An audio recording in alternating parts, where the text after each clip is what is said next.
In 2005, my husband Bob was diagnosed with a stage 4 brain tumor, and all he wanted to do was to be in California and be in his home.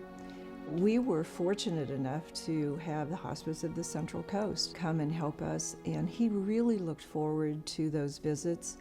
The people were so compassionate and so caring, and it was what could have been an awful experience was beautiful.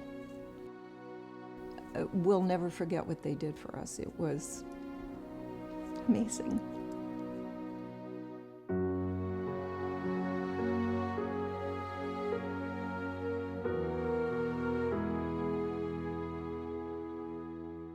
Who of us doesn't want to see our family member wrapped in nurturing, supportive, compassionate care at the end of their life? Who doesn't want it for themselves, their neighbors, their coworkers? We want it for everyone. Hospice Giving Foundation is here to raise funds and award grants for end-of-life care throughout Monterey and San Benito counties.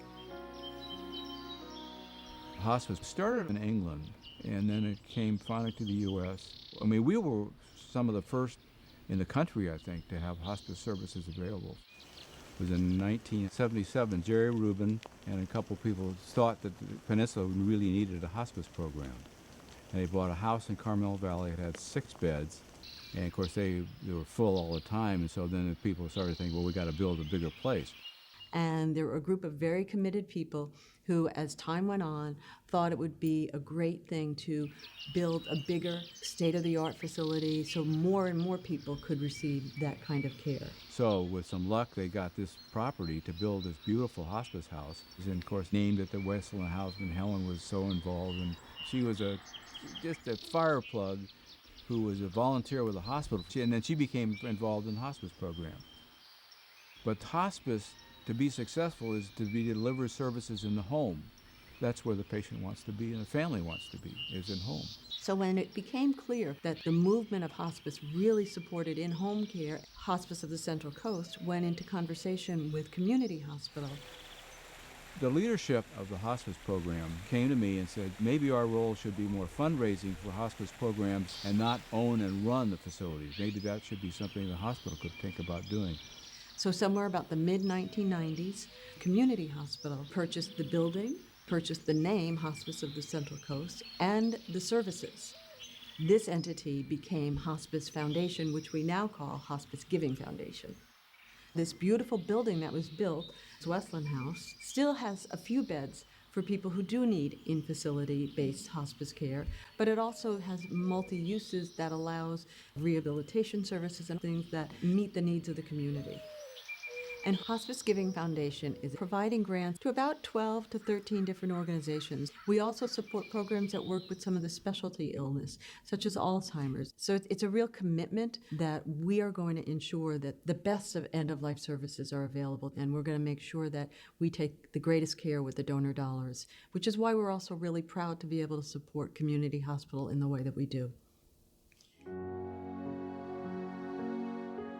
Something that's not always understood is that the hospice teams, the nursing, the chaplain, the staff go to where the patient's at. They can be in a skilled facility, they can be in their home, they can be in a residential care.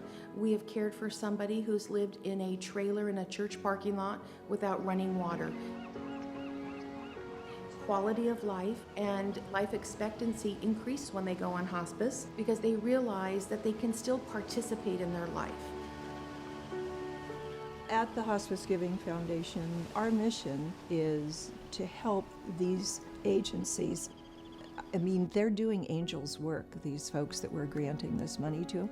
And it is so inspiring to me and makes me want to do more, raise more money, grant more money, certainly grant more money, so that people can have a dignified way to enjoy the end of their life. There's a wonderful couple. They'd been married many years, and the wife was diagnosed with cancer. The patient wanted to see the sunset one more time. We were able to coordinate an ambulance. He looked at his wife and he goes, "It's just you and me, kid." And off they went to the sunset. They were able to see the sunset together and come back to Westland, where the wife peacefully passed 48 hours later.